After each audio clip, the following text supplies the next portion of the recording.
Bonjour et bienvenue sur ce tutoriel pour vous apprendre à créer et gérer vos ressources. Dans quel contexte on a besoin de faire cette action, notamment si on souhaite personnaliser au plus près du vocabulaire qu'on va utiliser dans son entreprise ou dans son association. Concrètement, aujourd'hui sur ma plateforme, je souhaiterais que mon flux d'activité, on parle plutôt de fil d'actualité, et donc je souhaiterais renommer l'application flux d'activité. Pour ça, je vais avoir besoin de créer une nouvelle ressource. Comment je fais? Je me rends dans le menu utilisateur, l'administration, au niveau avancé de la plateforme, et je viens ensuite cliquer sur ressources. La première étape va être de pouvoir accéder au nom de la ressource. Donc le nom de la ressource, pour cela, je vais venir activer les clés de ressources qui sont juste ici. Et ensuite, si je clique par exemple sur flux d'activité et que je mets à jour, vous voyez, j'ai bien le nom de ma ressource qui apparaît juste ici. C'est AppWall. Je vais venir mémoriser ou copier-coller le nom de ma ressource et je vais me rendre à nouveau dans l'administration, avancer, ressources, et je vais pouvoir maintenant venir créer une nouvelle ressource.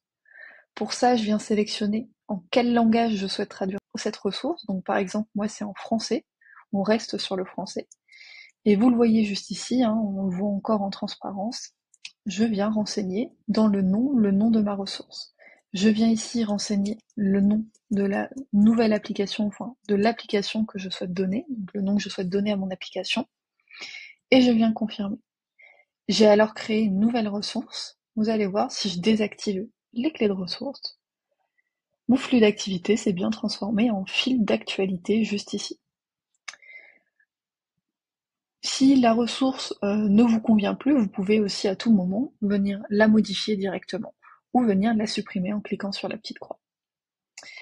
Cette fonctionnalité est aussi très utile dans un cadre international multilingue puisque ça vous permet de traduire les applications avec d'autres noms. Donc par exemple, si pour le fil d'actualité, je souhaiterais l'appeler par exemple News, je pourrais aussi le faire. Donc toujours sur cette même ressource ici, je vais réutiliser ici, créer une nouvelle ressource.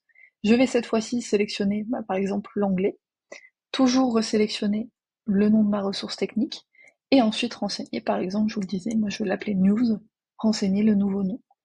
À ce moment-là, j'ai bien une deuxième ressource qui a été créée en anglais, donc juste ici vous voyez, sur ma ressource, j'ai bien la traduction française, la traduction anglaise, et donc si je bascule ma plateforme en anglais, j'aurai bien le news qui s'affichera juste ici.